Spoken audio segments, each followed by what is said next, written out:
I'm David Wilentz, and this is Samuel Jamier. We're the Hello, programmers of the New York Asian Film Festival, and we have a special guest with us today. Barbara, the super fan. Yes. Yeah. We're here at the bar at the Quad Cinema, where our CHANG CHEH'S Retrospective is happening in full force. Well, it's almost closing, isn't it? Got a couple more days, no? Oh yeah, a couple more days. And Barbara, you've gone to most of the movies. Most everything so far. What's the highlight so far? Well, it's hard to say. Actually, my favorite was probably the least typical of them all, which was Vengeance. Right. It was like a kung fu noir without very much kung fu. But I liked that it was very straightforward and there were no invading armies. You know, the thing about that's very astute that you said it's a noir. It's actually sort of a remake of Point Blank with Lee Marvin, which is one of the best neo-noirs, one of the best movies in my opinion. Right. And Vengeance takes the same story. It's from a Donald Westlake novel about a guy who just... No, I didn't realize that. Yeah, I mean, it's loose. It's a little loose, but there's a lot of John similar Borman things. movie. Yeah, the John Borman movie. Okay. Yeah. No, I never thought about it. Whereas the thing is, in the John Borman movie, which is from the book, it's all about Lee Marvin. I just want my money. I don't care about anything else. But it's a little different in Vengeance. You have again the brotherhood thing that's Right, it has to a be constant all about theme in these CHANG CHEH movies. someone who was murdered. Right. So did you know CHANG CHEH'S movies before? Well, I've seen many of them, but not really been aware of who directed them. Oh, okay, but you knew maybe the 5 Deadly Venoms, stuff like that. And the Crippled Avengers. Crippled Avengers, we showed Right. it Sure. a few And months ago. Shaolin Temple I had seen, yeah. Not to be confused with the Jet Li Shaolin Temple. Right. Right. And this Shaolin Temple was good, but it was a little too long. It just went on too much. But I like The Brave Archer. It was a very touching love story. Yeah, it's a And romantic kung fu. Right. And I like that actor. What's his name? Alexander Fushang, Fushang, right. who died tragically in a car accident. Oh, I didn't know Yeah. that. Otherwise, But he was yeah. good in this and a few of the other movies where he played Fang. Oh, Feng Shiyu in Right. Heroes 2, which is... And in two of them, great one. and in Shaolin Temple, he Right. was the same character. Right. Who's a legendary actual person that a lot of kung fu movies have.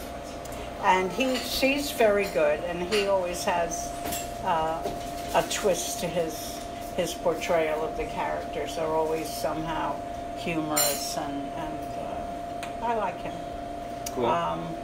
But they were all enjoyable, I think. Yeah? I liked all of them. A lot With a of special action. mention for Vengeance and... Yeah, which was the Brave least Archer. kung fu of them. The choreography was fantastic in all of them. Masked Avengers was unbelievable that way.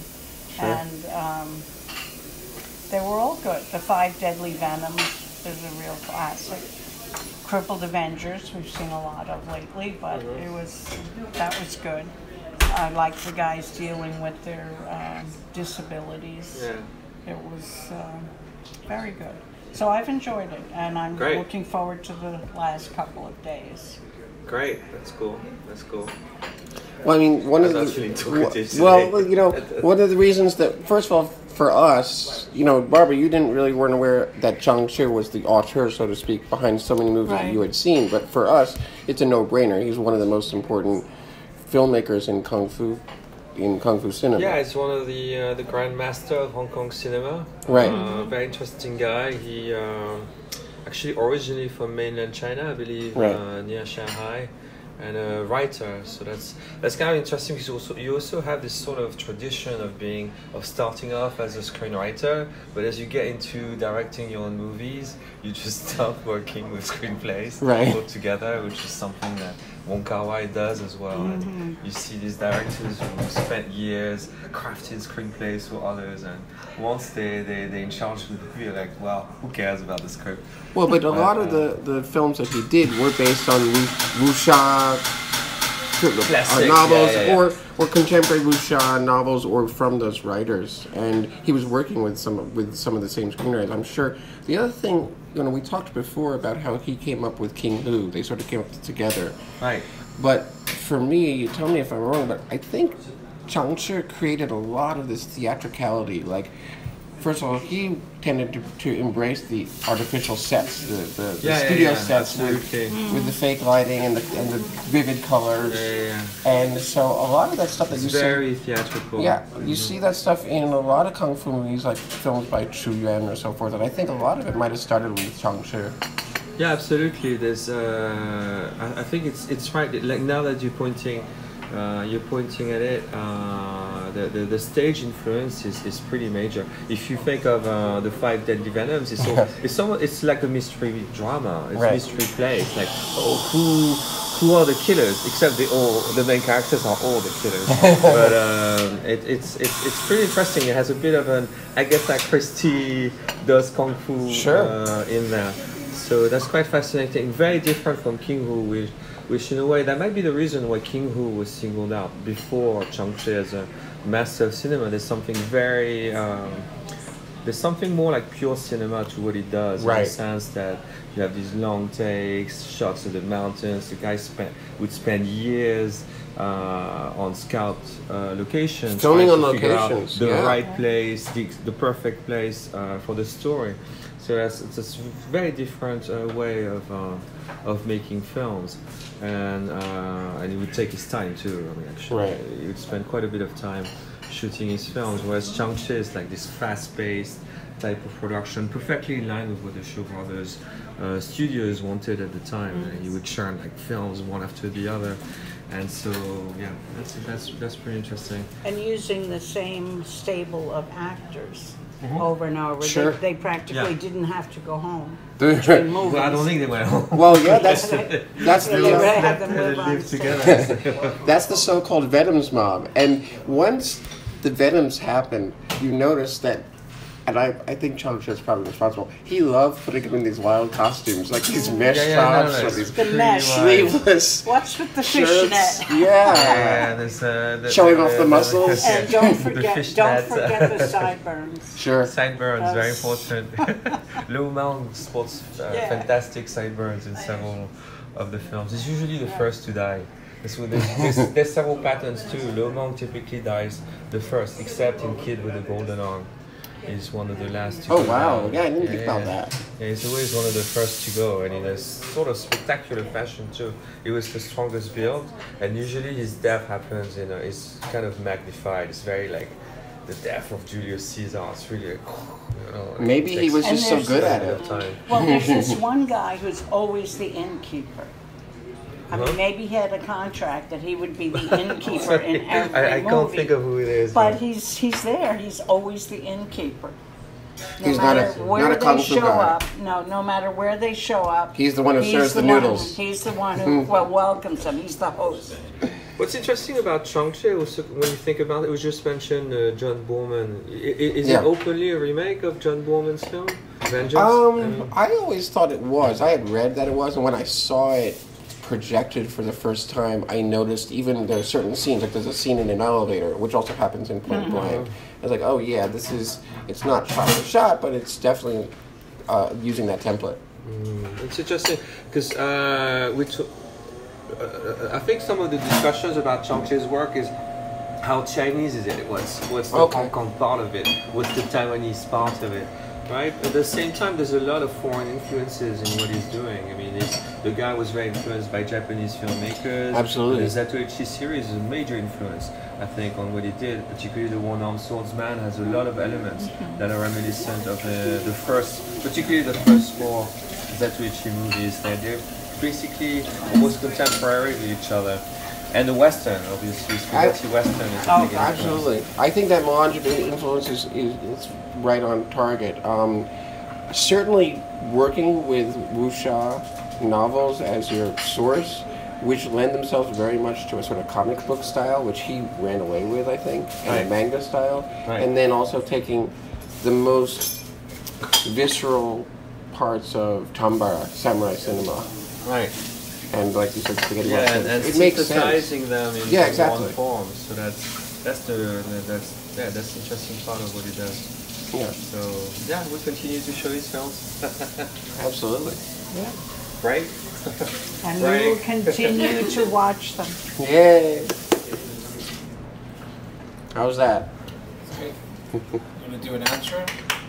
What? An outro. Outro, just like it's been NYAFF Chat. Don't forget. Should we do an outro and mention that Lady Snowblood and Snow Maiden is next? Or mention the dates of actual NYAFF. Yeah, actual NYAFF. Yeah, yeah, definitely that. Snowblood. When is Lady Snowblood? That's a good question. June 24th, right? June 24th? Yeah, Sunday. Is it evening or afternoon? Did we switch? But that's right before the festival. It's a soft opening. What? Now It's I'm gonna going be to a have to soft tell Christina she's got to get down here Like a earlier. we should do a party, but I don't know. Christina will be okay. What? I'm sure she. Actually, I'll bet Christina's seen Lady Snowblood, but not Snow Maiden. So you're right. She will have to come down early. Okay. Snow Girl. Snow Maiden. Yeah. What is it that called? would be nice. Vengeance of a Snow Maiden. That's kind of. That's what it is, right? No, what's it? Snow Girl. Hey? Vengeance of a Snow Girl? Yeah. Oh, why did I think of Snow Maiden? Unless it has an AKA. That's cool. That's going to be the new title of my movie then. Yeah. That's cool. I like that. Conflict women drama. That's good. I'm going to change it. I mean, yo, Vengeance of a Snow Maiden. There you go. I found it. Take two. What do we do? Outro. Ah, okay.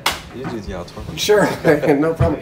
So, don't forget, NYAFF, New York Asian Film Festival, starts June 29th and goes to July 15th at the Film Site at Lincoln Center. Before that, we're having basically... NSVA Theater. NSVA Theater last weekend. Before that, on June 24th, we're going to be here again at the Quad for a really cool, like a soft opening, sort of a warm-up. You should be saying that on the podcast. On the podcast? Yeah, or whatever you were just doing. We're doing it right now.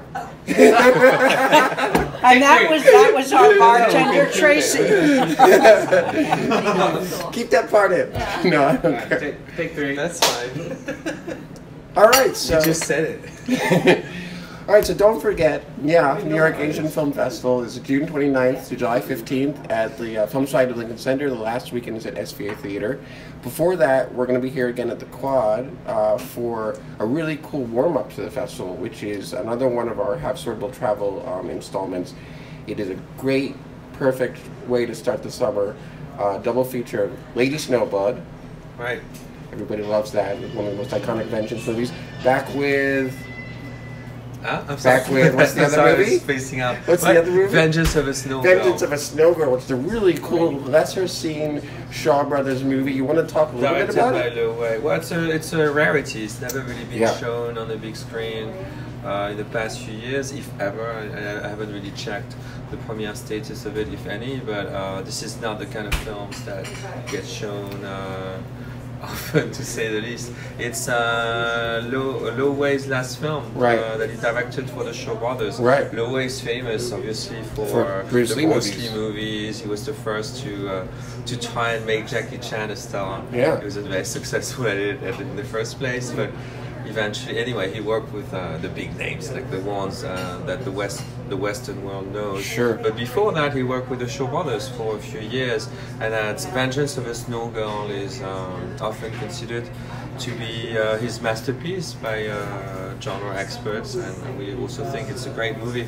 Very original film, a great mixture of drama and action, and I think a good companion piece to Lady Snowblood. Sure. An established masterpiece of genre cinema and a rarity. So Yeah. we'll be showing that on June 24. Two women seeking vengeance in the snow. Perfect for the summer. And that's here at the Quad Cinema on 13th Street. And don't forget that Subway Cinema is now a registered charity, so give your donations and join up, become a member. Yeah, give us money so we can upgrade the production values. Bye. Bye. Bye.